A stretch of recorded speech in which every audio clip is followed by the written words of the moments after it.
What's up, ladies and gentlemen? How you doing? Hope you're having a fantastic day so far. I know I am. The sun's shining. It's a beautiful day in Israel. Great weather. If you don't know me by now, my name's Eric Friedlander. I'm 25 years old, originally from Merrick, New York and Long Island. I've been in Israel now for about 8-9 months. I play football in Haifa, Israel. I'm also a personal trainer. I run my own online training business. And I love to help people out for free, give out free content to help you optimize your performance, optimize your life, whether you're a footballer, any other type of athlete, if you're a CEO, if you work a 9-to-5 job, if you're a single mom, I want to help you out. And today's video I think is very important. I get a lot of questions about it. The question is, how do you meditate? How to meditate? I'm 25 now. I got into meditation at about 2021 when I started diving into the spiritual side of things, the spiritual side of training, and how important the mind really is, and how important it is to be calm, concentrated, and focus on the present moment. And before I made this video, I made a little plan here, and I wanted to talk about basically the definition of meditation. And I was going to look it up on Google and give you a definition written by someone else, but I'd like to give you my own definition, and whether you like it or not, that's fine. You could look up your own definition of meditation. But for me, meditation is being able to embrace and enjoy stillness, and whatever comes up, whether it's internally, the internal dialogue in your head, or externally, external stimuli, external events, your reaction to that stimulus, to that stimuli. If you practice meditation, you will be able to handle those stresses internally and externally in a much better way. So I want to come here now and give you 10 tips to really become a better meditator and to improve your life, improve your performance. I'm going to come at you right now with a script. I don't need it to be formal. I have 10 points and I want to expand on all of them. The first thing I want to talk about is scheduling a time to meditate and to be consistent that you can sustain for the rest of your life. For me, the best time to meditate is right away when I wake up. When I wake up, I go drink some water, I come back to my room, and I start to meditate. The most important thing about scheduling a time to be consistent is when you are consistent and you can sustain it for life, you can really start to see the benefits. No matter what we do, whether we're trying to eat healthy, become a better athlete, become a better human, the most important thing is to be consistent. That's how you're going to see results. If you just do something for a couple of days and you don't see results and you get disappointed and you start hopping somewhere else, in personal training, we call it program hopping. If you're not happy with 2 to 3 weeks after doing the same routine, and you don't give it at least 8 to 12 weeks, that's not right. And it's the same with meditation. It's the same with any new habit. You have to be able to do it consistently and to see the results. So the first tip is schedule a time to be consistent that you can sustain for life. For me, it's first thing in the morning. The second thing is, don't look at meditation as a task. It shouldn't be a task. It's something that you get done during the day. Yes, you could put it on your checklist and check it off, but you don't want to look at it as a task and be like, oh, I got to go get my meditation done. I got to get this done. I got to get this done. Because why? Because meditation should be, and I'll talk about this further afterwards, once you become a better meditator and you really learn to focus on your breath, you can do it 24/7. So for example, when you're doing the dishes, you look at it as a form of meditation. When you're juggling a football, that's a form of meditation. When you're drinking your cup of coffee on a nice morning with a journal, that's a form of meditation. But as we know, you have to perform things consciously to get it into your brain subconsciously. So you have to practice things. You have to practice your breath, how you breathe. So when you're not practicing and when you're not even paying attention, You're not thinking, oh, I should breathe this way, I should breathe that way. You've already practiced it, so it ingrains itself physically and mentally into your body. So the second tip is don't look at it as a task. The third is start with an app. There are many apps out there. Three apps that I love, and I'm not sponsored by them. Maybe I will someday. Calm, HEADSPACE, and Wim Hof, the Wim Hof method. For me, the most intense one is the Wim Hof method, which is what I do, which is something that really concentrates on your breathing, and it really has changed my life. So it's something that you should get into after about 6 months of consistent meditation with something like the app Calm or the app HEADSPACE. And you can do them for free. And if you want, you could go download the app, the Wim Hof method. He does the breathing with you. He's an absolute legend. You can look him up for more detail. I'll put his description and what he does in my bio in this YouTube video. The fourth thing I want to talk about is starting slowly. Whatever you do when you're building a new habit, you want to start slowly and you don't want to rush into something. For me, something that I want to do in my life is a Vipassana, which is a 10-day meditation, a 10-day retreat where you go to a secluded island or a secluded place with a bunch of people and you just meditate. You can't look at people. All you do is you meditate, you eat, you can't speak. All you do is you focus on your breath. And that's the highest spectrum. I'm not ready for that. No chance. But to get there, you have to start with 1 minute. You have to start with 2 minutes. You have to start with 5 minutes, 10 minutes, 15 minutes. And over time, you build up. Just like with everything you do. When you're just starting a new workout program, you don't want to overload the body and the mind and do too much volume. Why? Because you're not going to be consistent, like I talked about in the first point. That's why I made sure it was the first point.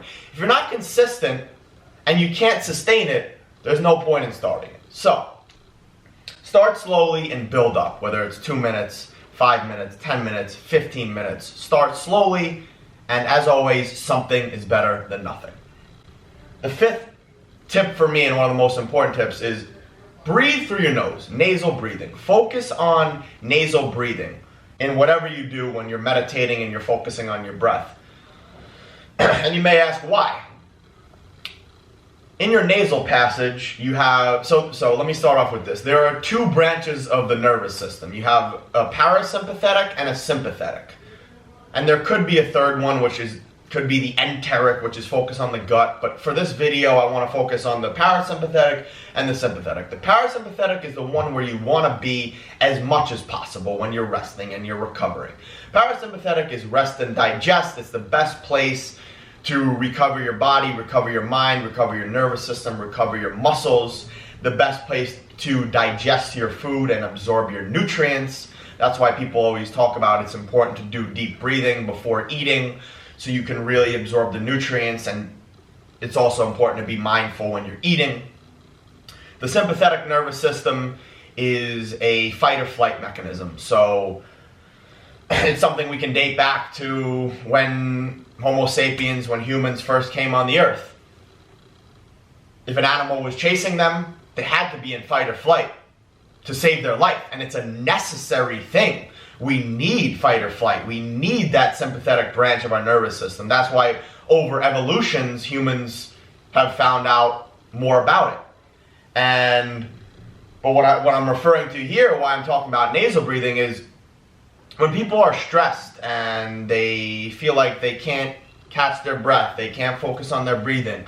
Most of their breathing is coming out of their mouth and their chest. When you breathe out of your chest, you have sympathetic nerve endings in your chest, and it automatically gives you a sympathetic response, which is what we don't want to be in. So I'm saying we want you to be in a parasympathetic state, especially when you're meditating. So we want to breathe through the nose. Within the nostrils, within the nostril cavities, you have parasympathetic nerve endings. So the ability to breathe through your nostrils is very important. So you want to focus on nasal breathing and trying to focus on breathing through your stomach, through your diaphragm. The sixth tip I want to talk about is focus on your breath. You're going to hear within the apps, if you download them, even if you search something on YouTube, meditation for beginners, something like that, they're going to tell you to focus on your breath. And like I talked about from the beginning, the ability to focus on your breath and keep your focus on just your breath, the inhale, the exhale. If you want to hold the inhale, if you want to hold the exhale, it's dependent on the type of meditation you're doing and what you want to practice. But focusing on your breath is a very good cue. So when thoughts come up, you can just accept those thoughts, because that's what's going to happen, and that's what happens for beginners. And that's why I wanted to make this video. You're going to say, oh, I want to meditate, I want to try hard. And like I said, you shouldn't try hard, because the harder you try, the harder it's going to be to meditate and find that stillness and find that presence. So that's why people say focus on your breath. And being able to focus on your breath completely change the way you meditate. The seventh thing I want you to focus on is being grateful and having gratitude as you breathe. So something I always talk about is when you're doing your meditation and when you're breathing is to be grateful and really focus on being grateful for the little things. The eighth point I want to talk about is having an upright posture and being upright with your chest up and your chest out, which automatically will signal you into a parasympathetic state. You're more confident, you're not hunched over. We can go back to evolution. You're in an upright posture and you're up. You release feel-good hormones of serotonin and dopamine. That automatically makes you more confident. And then from a breathing perspective, it allows you to breathe through your stomach, your diaphragm, and your lungs. The ninth point, I touched on it, but I want to touch on it again, is the power of acceptance. When thoughts come into your mind and you're meditating, you're focusing on your breath, let them be. You don't need to try so hard to get rid of the thoughts, because that's going to get you more stress. So when thoughts come, let them be. And something I always talk about, an example I'll give you is, if you know what a snow globe is, if you don't, look it up after this video. When you shake a snow globe, that snow is spinning, it's spinning, it's spinning. And once you let it be, you put it down, after 1 minute, that snow will fall down. It's the same thing with your thoughts. If you're trying to control your thoughts and control your mind, you're constantly thinking. It's riling up your mind. But if you just let it be for 1 minute, everything will settle. The 10th tip I want to give you is just enjoy it. Don't look at it as a task. Don't look at it as something that's hard. Enjoy it and smile. And the most important thing is, when you're done with it, when you finish meditating, embrace the benefits, pat yourself on the back, and be proud of yourself. Let me go over the 10 tips one more time for you. First one, schedule a time to be consistent that you can sustain for the rest of your life. 2, don't look at it as a task. 3, start with an app, Calm, HEADSPACE, the Wim Hof method. 4, start slow and build up. Start with 2 minutes, with 5 minutes, with 10 minutes, with 15 minutes. The 5th tip, focus on nasal breathing. The 6th one, focus on your breath. The 7th one, be grateful as you breathe. The 8th one, have an upright posture. The 9th one, when thoughts come, let them be.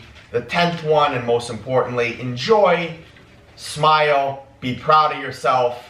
And when you become a better meditator, my past self, when this guy had the fridge open and there would be a noise during a video I'm doing, I would get crazy, and I wouldn't like it. But now that I've meditated and really focused on the breath and not worried about external stimuli, I take it as a practice. Yeah, if something's bothering me, I let it be. Why not? It's not a big deal.